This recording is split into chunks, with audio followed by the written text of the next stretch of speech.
Do not adjust your television set or however else it is you're watching this video.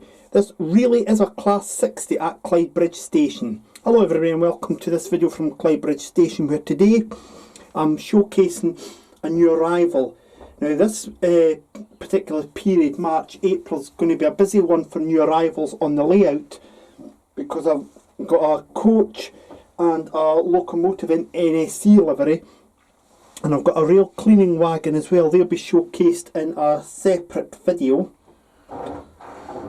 but I had to make a special video for this one because the Class 47 locomotive monopoly, mainline wise, is broken, and it's all thanks to David Watson at Dean Park Station. This here is a Hornby Class 60, number 60062, carrying the name Samuel Johnson and the Railfreight Petroleum colours. Now in a few minutes I'll explain to you why I've actually bought this Class 60 and give you a background, give you my thoughts on the Hornby model. But before I do that, it'll be worth going on and talking about what the Class 60 was all about, why it was introduced. And later on we'll get the Class 60 hauling in the Railcoff Regional Railways coaches into the station area.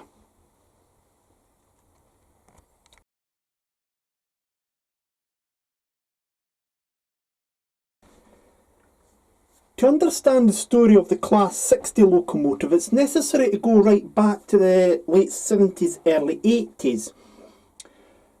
In the mid to late 70s, British Rail invested in new diesel locomotives for freight traffic. These were the first diesel locomotives to be purchased that were not designated mixed traffic, and these Type 5 machines were known as the Class 56.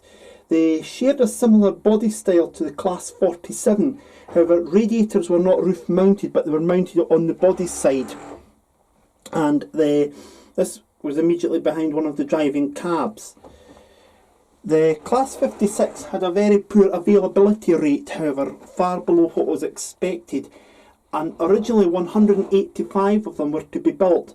However, in the end the order was changed to just 135, with the remaining 50 being of a new modular design known as the Class 58. Today's Class 70, run by Freightliner and Colas Rail, has some similarities to the Class 58.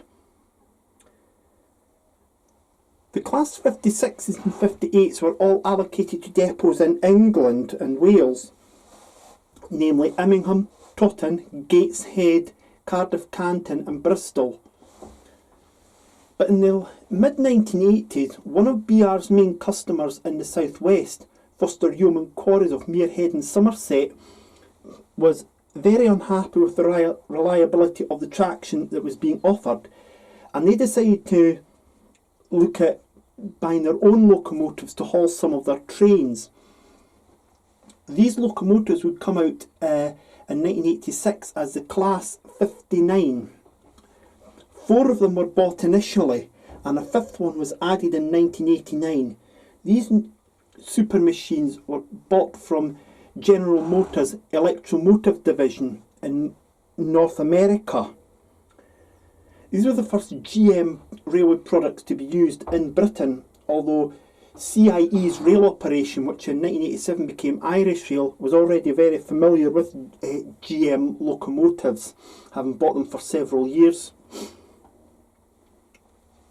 These Class 59s were absolutely remarkable and achieved a high availability output, and in fact 4 of them were able to do the work of 6 or even 7 locomotives. If a 59 wasn't available, BR would provide its own traction.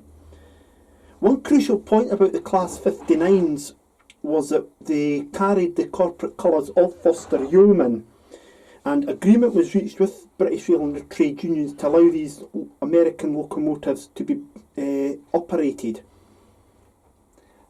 These were the locomotives that set new standards, and it was these locomotives that Railfreight wanted. However, BR were unsure about whether trade unions would accept American-built locomotives, so another compromise had to be reached. The next bit of this story about the Class 60 comes in 1987, when 6 Class 37 locomotives, as part of the midlife refurbishment programme, were designated Class 37/9. And these were given 2 types of power unit. 4 of them were given a GEC power unit, similar to that in the Class 56, and 2 others were given Mirrlees power units, which would later go into the Class 60 from new. The Class 37/9s were allocated to South Wales for steel traffic, and part of the reason for the Mirrlees and GEC engines being put in them was not only for a Super Type 5 locomotive to be built, but also they were looking at the future plan to replace the Class 37s and 31s with a new proposed Class 39 locomotive, which would have been a smaller version of the Class 60. That never came to fruition. Rail privatisation got in the way. The Class 37s that operated with the trial engines were therefore part of this future run, and the Class 39s, interestingly, would have been fitted with ETS had they been purchased, or at least some of them would, for use on the West Highland line for hauling intercity sleepers, and for the Cambrian coastlines to Aberystwyth and Pwllheli, as well as possibly regional railways work as well. It was interesting to note that, because regional railways had been moving away from buying new locomotive hauled stock, and this would have been a reversal of that policy. Going back to the Class 60, and tenders were put out, and it was Brush at Loughborough who provided the winning tender, and in 1987 mock-ups were shown to the press about the new Class 60. One design for the Class 60 would have used a French style cab, but this was dropped in favour of the cab that you see here. Now, for an internal look at the cab, I'm going to include a video up in the top right hand corner that was shown to drivers as part of their training by Railfreight, and it's called Class 60, the Power to Move Mountains, and it's presented by Nigel Roberts. As I say, this had the power to move mountains, but here at Clydebridge we will restrict ourselves to hauling 3-coach trains. 18 months after the contract was signed, 60001 Steadfast was outshopped on time from the brush works at Loughborough. It was earlier in the day named Steadfast by Colin Driver, the director of Railfreight. The Class 60s would become the first and only British rail class to carry the Railfreight triple grey from new. People might say that 58050 carried triple grey from new, but it didn't. It actually emerged from Doncaster and worked some test trains in its normal Railfreight large logo grey, and indeed did work a revenue earning train in that livery. The 60s were ordered as a batch of 100, and as they started to enter service, get delivered rather, they entered testing service with the Rail Technical Centre at Derby, and a lot of teething troubles were experienced with them, as you would expect with any design of new loco or rolling stock. One interesting aspect about the Class 60s is that they were fitted with multiple working equipment, despite them being these Type 5 super locos, but it was only restricted to within the class only. It was some time before the first Class 60 entered revenue earning service, and that was actually in the summer of 1990, when an unknown Class 60, to my knowledge, was entrusted with a Mount Sorrel aggregates train.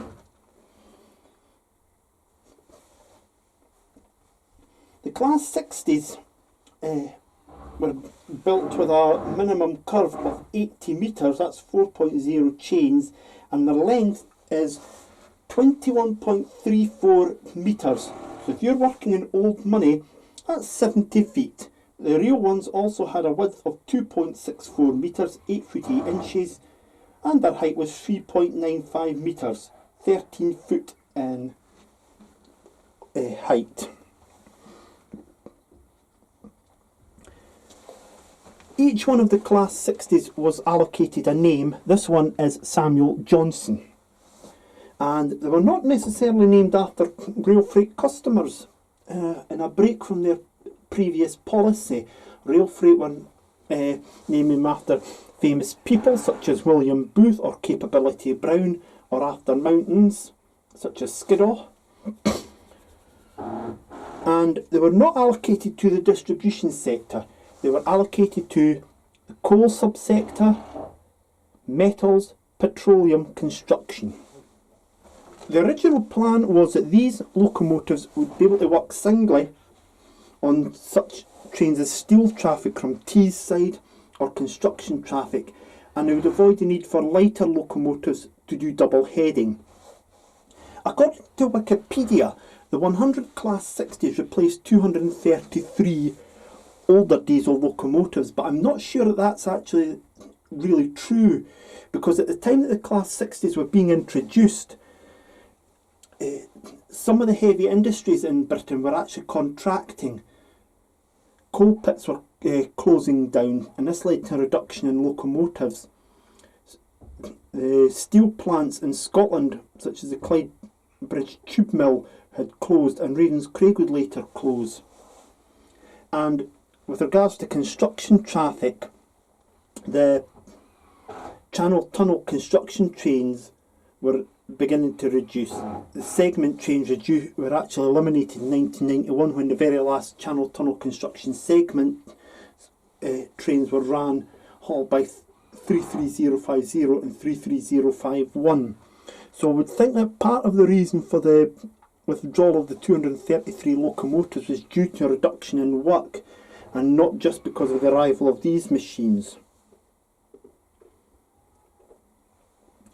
Although not designed for passenger work, that didn't mean to say they didn't do passenger work. In September 1990, 47558 failed whilst it was hauling a Leeds to Carlisle via Settle train, and Great Gable 60006 became the first Class 60 to haul a passenger train in service. It reached Carlisle 126 minutes late, but at least the passengers who were delayed on that train could console themselves with the fact that they were the first passengers on British Rail to experience Class 60 haulage. And they'll be thinking to themselves, like hell. 60006 is also actually the first Class 60 to have been scrapped. As the number of Class 60s began to enter service, so did their spheres of operation. January 1991 saw Liverpool Lime Street see its first Class 60s when two were stabled overnight in the station prior to working trains to Fiddler's Ferry Power Station. They began to enter service in Scotland at Motherwell Depot and at Hornby Depot, where these replaced Class 37/5s on the steel workings, one loco replacing two, going back to the earlier point about exactly how many were replaced. 60001, despite being the first built, was one of the last to enter service, not being accepted into service until the summer of 1991. The locomotives at privatisation ended up all in the ownership of EWS. A small number of Class 60s have been scrapped, and it's also worth mentioning that a large number are actually stored at Loughborough at the brushworks. Going back to what I'd mentioned earlier, the locomotive that the rail freight sector really wanted was the Class 59, and I mentioned to you the issues about the British Rail being concerned about whether trade unions would accept such a loco. Had the Class 59 actually been bought, had those issues been overcome and BR bought the Class 59, it's almost certain that the Class 60 as we know it today, and potentially the Class 66, would most likely not exist.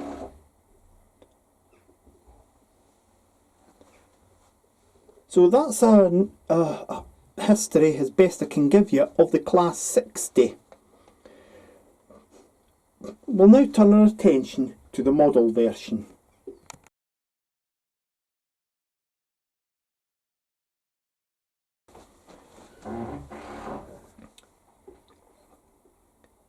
The Class 60 that you see here, as already mentioned, is 60062 Samuel Johnson, and it carries the Railfreight Petroleum colours. It's a Hornby machine and is only the third Hornby loco on this layout, behind 08673 and 47583. This one is a super detailed machine, and I purchased it from David Watson at Dean Park Station, and Jim Scobie down at Scooney Hobbies has very kindly fitted the decoder to it. I've programmed it to number 60.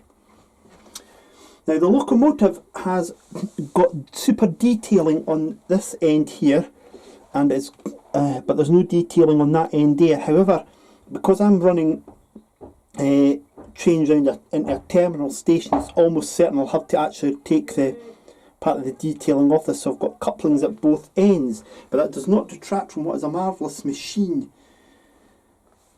The horn grills are picked out, the horns rather, are picked out on the top there very well, and people might think that's a fault there with the red cantrail stripe, but it's not. That's actually how it was picked out. You see it going along the grills there. Looking further along, the electrification warning flashes are in their correct place, as are the subsector symbols.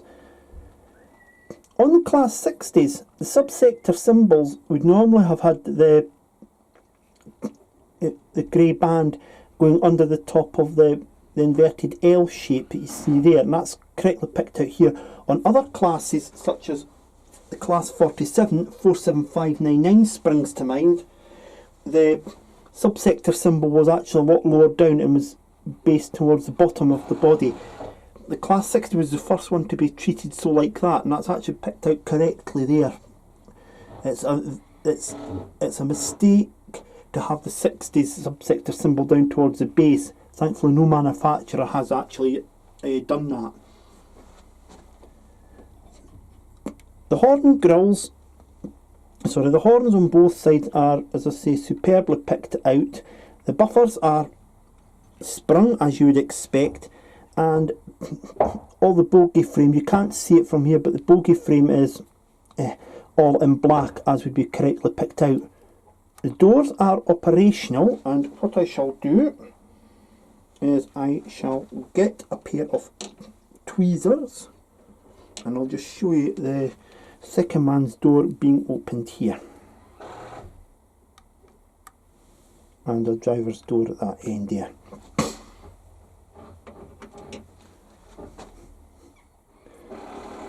The nameplate and the BR symbol are all in the correct place, as is the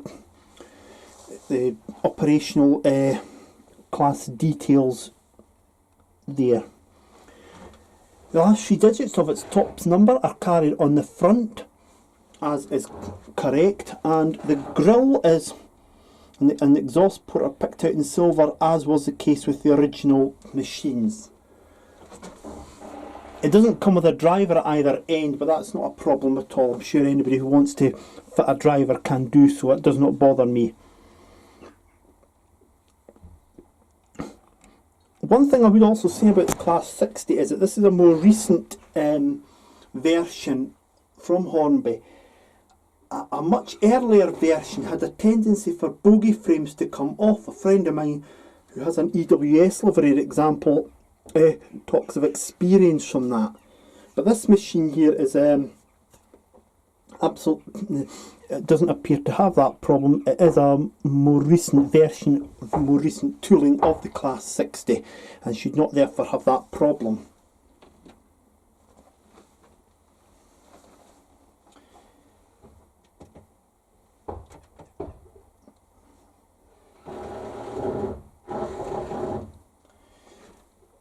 You won't be able to see it there, but I've got the tail lights on right now, and I'll maybe just zoom the camera in there so you can actually see it. There we go. So I've got the tail lights there. If I change direction, there we go. I'll just carefully move the camera around so you can see it, get a better view of it. There it is. You can see the lights there, and I'll just change the direction back again.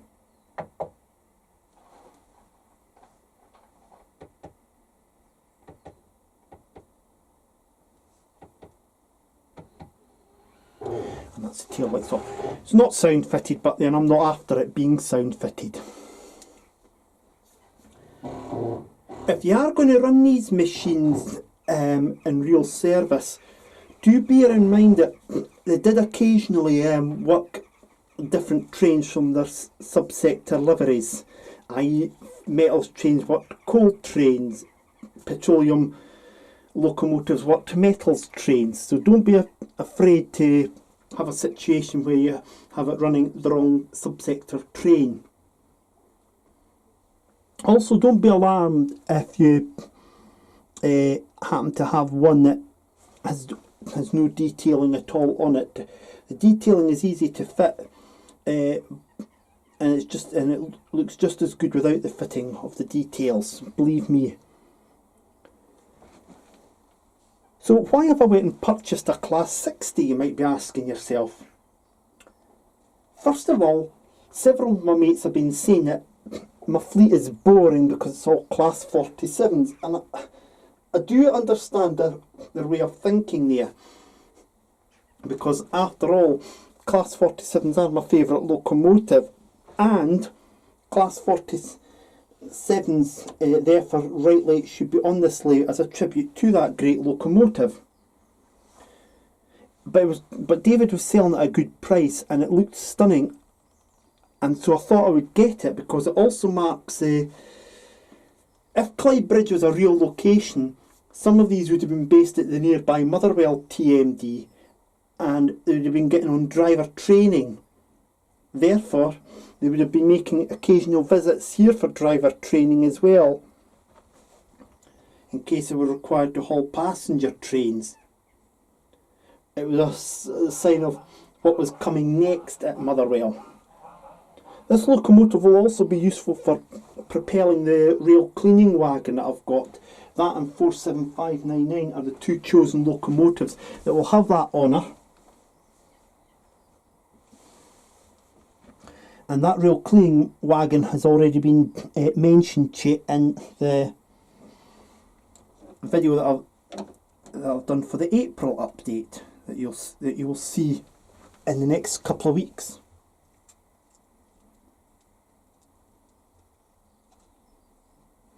The last reason for buying a Class 60 is it actually came from the Brush Falcon Works in Loughborough, where some of the Class 47s were built. Not all of them were built there. I know they were regarded as the Brush Type 4 and they were to a brush design, but not all of them were built at Loughborough. Some of them were built at Crewe. So this is a sort of follow on, and it was the last diesel locomotive to be purchased by British Rail, so it's a sort of tribute there.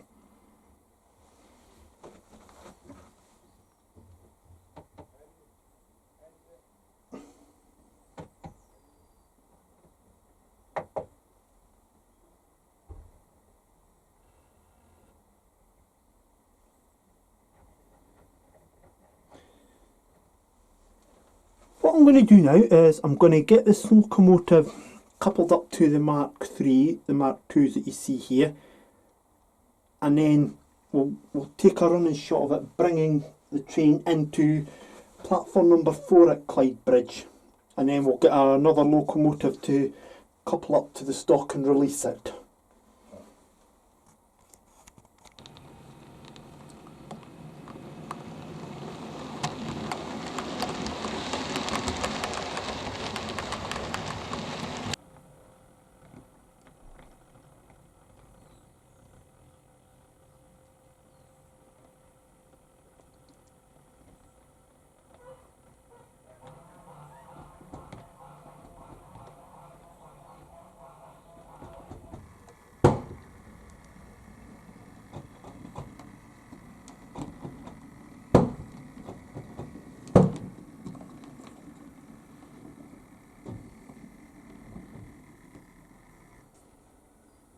There it is at the buffers there. Now, I've actually had to put it into platform 3 because when I tried to run it into platform 4 with the Pico track, it was stopping. It wasn't picking up power, but it's been picking up power on the other track, so it's a problem I'm going to have to investigate. Not a serious matter because it's only going to be hauling regional railways trains or local ScotRail trains anyway, so platform 3 is perfectly ideal for it.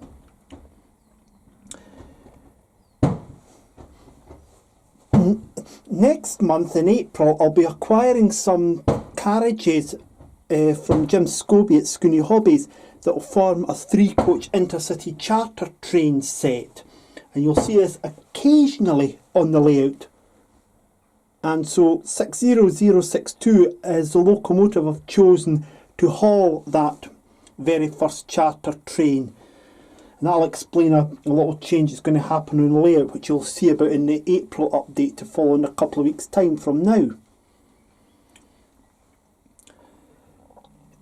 She's a good runner, but the speed that she can pick up speed, so it does take a little bit of getting used to, but through time I'll eventually get used to it. But she's an absolutely stunning locomotive, and I'm really pleased to have actually got her on the layout. She's a bit longer than the Class 47s, as you could tell there. If you compare it to 47475 or 47701 there, you can actually tell the difference in size between them. Yeah, it is a lot longer, but it's a very unusual acquisition for the layout, but it's one that I'm very pleased that I've got, and my thanks to David Watson for allowing me to purchase this from him. The next video you're going to see from this layout will of course be the April update, where I'll be looking at the work that I've done in the street scene, and I'll be talking about the other rolling stock arrivals that I've recently acquired on the layout. And there'll be another video to follow in mid-April where I'll be talking about the intercity charter operations, and that'll coincide with the acquisition of the charter coaches. So I hope you've enjoyed this little surprise that I had for you. Be honest, you never expected you would see a Class 60 on the layout, did you? Yeah, you'd never. But there we go. 22 mainline locomotives on the layout now, 21 Class 47s and the one and only Class 60. And if you've got Class 60s on your layout, it'd be good to actually see what they're like as well. So let us know what Class 60s you have and what liveries are in. People would be pleased to see them. I'll see you for the April update, and I hope you've enjoyed what you've seen here. There's a couple of video links that have been put up in this video throughout, including one for the Class 59 by Dapple, which Richard at Everard Junction has got. And Dean Park Station has a Class 60, and so I've put that in one of the videos that you've seen up there as well. So I hope you can take your time out to enjoy those videos as well. In the meantime, from a very busy Clydebridge Station, all that remains for me to do for the moment anyway is to say thank you very much indeed for watching, and please take good care of yourselves, and we'll see you soon. Goodbye for now.